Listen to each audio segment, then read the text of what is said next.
வேந்தர் டிவி நேயர்களுக்கு காலை வணக்கம். நம்ம இப்போ பார்த்துக்கிட்டு இருக்கிறது மூலிகை மருத்துவம். மூலிகை மருத்துவத்தில் சிறுநீரகத்தில் கல், சாதாரணமாக சிறுநீரக பையில் கல் வந்துச்சுன்னா சிறுநீர் வெளியாகாது, ரொம்ப கடுக்கும், வயிறு வீங்கும், கண் பார்வை குறையும், இதனால் மலச்சிக்கல் ஏற்படும், படிக்க முடியாது, யோசிக்க முடியாது, அடிவயிறு முழுவதும் வலிக்கும், இடுப்பு வலிக்கும், நீங்கள் எந்த ஒரு வேலைக்கும் போக முடியாது. அந்த சிறுநீரக கல் இருந்துச்சுன்னா குடைய ஆரம்பிச்சிடும், உங்களுக்கு இடுப்பெல்லாம் வலிக்கும். அப்போ பார்த்தீங்கன்னா இன்றைக்கி என்ன செய்கிறதுன்னு தெரியாமல் திரிவாங்க. எதுக்கு எடுத்தாலும் போனதுமே அறுவை சிகிச்சை தான், இதை விட்டால் வேறு எதுவுமே தெரியாது. இதெல்லாம் இயற்கையாக கரைச்சிட்டு போயிடலாம்.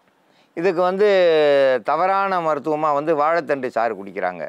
வாழைத்தண்டு சாருக்கு இந்த கல்லுக்கும் சம்மந்தம் கிடையாது.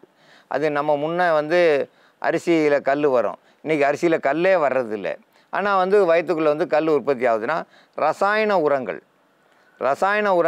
கல்லாக இருக்கிறதால வாழைத்தண்டு சாறு குடிக்க வேண்டாம்.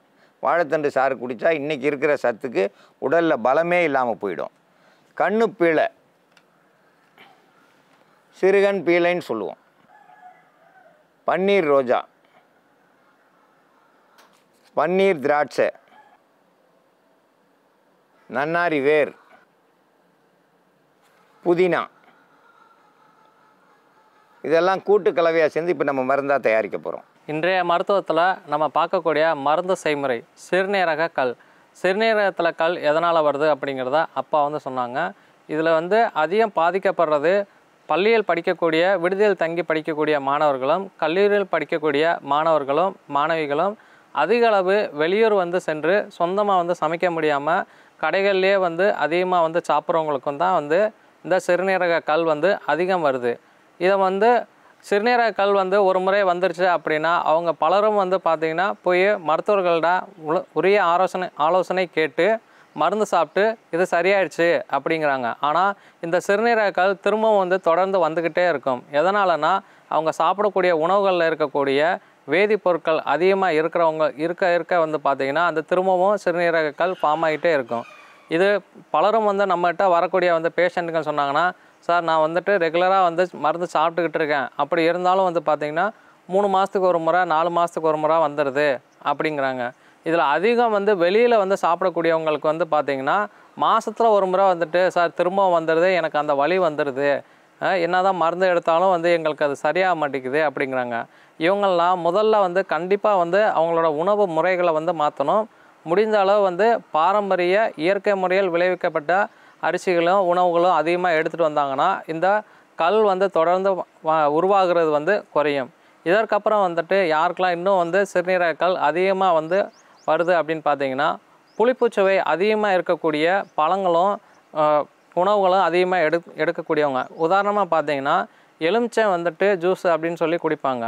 அதாவது எலுமிச்சம்பழம், ஒரு எலுமிச்சம்பழத்துக்கு 2 லிட்டர் தண்ணீர் கலந்து குடிச்சிங்கன்னா அந்த சிட்ரிக் ஆசிட்டு நல்லா தண்ணியோட மிக்ஸ் ஆகி நமக்கு உடம்புல போய் எனர்ஜி மாலிகுலாக ஒரு கையை நல்லா நம்ம எனர்ஜியாக ஃபீல் பண்ண முடியும். அது இல்லாமல் இன்றைக்கி பலரும் பார்த்திங்கன்னா ஒரு டம்ளருக்கு 2 எலுமிச்சம்பழத்தை ஜூஸை போட்டு அப்படியே குடிக்கிறாங்க. அவங்களுக்கு அந்த மாதிரி சாப்பிட்டுட்டு வர சிட்ரிக் ஆசிட்டை போதிய அளவு உணவு செரிமானம் பண்ண முடியாமல் அது பார்த்திங்கன்னா கால்சிஃபிகேஷனாக போய் கல்களாக டெபாசிட் ஆகும். அவங்களுக்கும் பார்த்திங்கன்னா இந்த மாதிரி அடிக்கடி ரொம்ப கான்சன்ட்ரேஷன் அதிகமாக, அதாவது பழம் 3 பழம் 4 பழம்லாம் போட்டு ஜூஸ் குடிப்பாங்க. அந்த மாதிரி குடிக்கக்கூடியவங்களுக்கு சிறுநீரக கல் உருவாகுது, ரொம்ப தொடர்ந்து உருவாகிக்கிட்டே இருக்கும். இது இல்லாமல் நெல்லிக்காய் சாராக எடுக்கிறோம் அப்படின்னு சொல்கிறாங்க. நெல்லிக்காய் சாரும் இதே மாதிரி ஒரு இன்றைக்கி நெல்லிக்காய் சாறு ரெடிமேடாக நிறைய இடத்துல கிடைக்குது. தினமும் ஒரு மூடி நாங்கள் குடிக்கிறோம் அப்படின்றாங்க. அது தவறான செயல். அதாவது ஒரு மூடி குடிக்கிறீங்க அப்படின்னா இது குறைஞ்சது 1.5 லிட்டர்லேருந்து 2 லிட்டர் அளவுக்கு தண்ணி கலந்து தான் குடிக்கணும். அதை நேரடியாக அப்படியே குடிக்கிறீங்க அப்படின்னா அதுவும் சிறுநீரகத்தில் கல் உருவாகிறதுக்கு ஒரு முக்கிய அடிப்படை காரணமாக அமையுது. இதனால் இந்த மாதிரி தவறான உணவு பழக்கம் வச்சுருக்கவங்க, தவறாக இந்த பழ ரசம் இதெல்லாம் சாப்பிட்றவங்க இந்த முறைகளை மாற்றிக்கிங்க. அப்படி நீங்கள் மாற்றிக்கிட்டிங்கன்னா சிறுநீரகத்தில் கல் வர்ற கல் உருவாகிற பிரச்சனை குறையும்.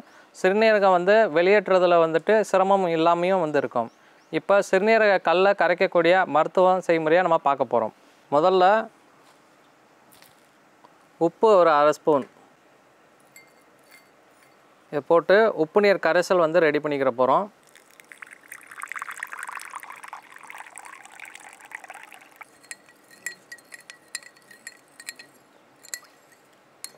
இதோட மஞ்சள் நீர் கரைசல் கொஞ்சமாக வந்து போட்டிருக்கோம். முதல்ல பன்னீர் திராட்சை 10லேருந்து 15 இதை வந்து எடுத்து உப்பு கரைசலை வந்து போட்டுக்கிறோம்.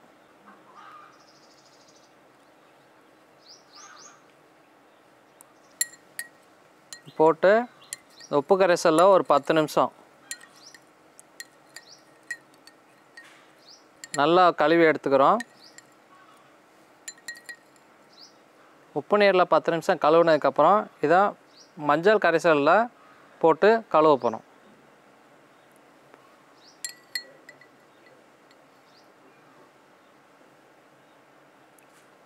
மஞ்சள் நீர் கரைசலில் ஒரு 10 நிமிஷம் வந்து நல்லா வந்து கழுவி எடுத்துக்கிறோம். இது கூட சிறுகன் பீளை இதை வந்து காப்பு செடி அப்படின்னும் வந்து சொல்லுவாங்க.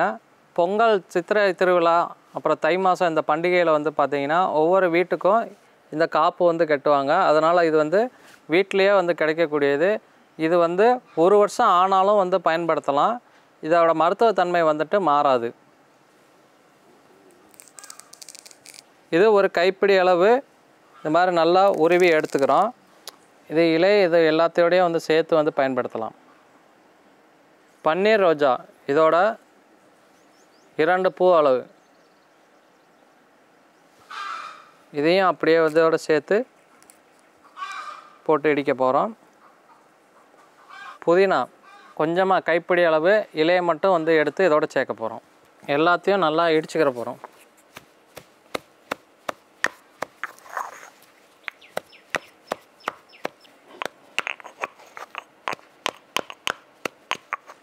பன்னீர் ரோஜா, சிறுகன் பீளை, புதினா எல்லாத்தையும் வந்து நல்லா இடித்து எடுத்துக்கிறோம்.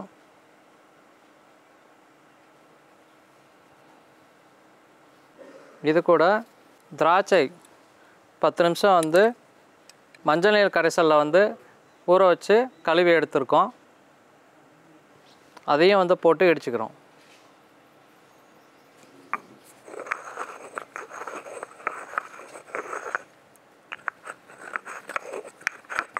இந்த விதையுள்ள பன்னீர் திராட்சையவும் இப்போ நம்ம இதோட இடித்து சேர்க்குறோம். இது கூட 1/4 ஸ்பூன் நன்னாரி பொடி செஞ்சு வச்சுருக்கோம். அந்த நன்னாரி பொடி எல்லாத்தையும் வந்து நல்லா வந்து கலந்துக்கிறோம். இதை வந்து நம்ம அப்படியே சாப்பிட்லாம்.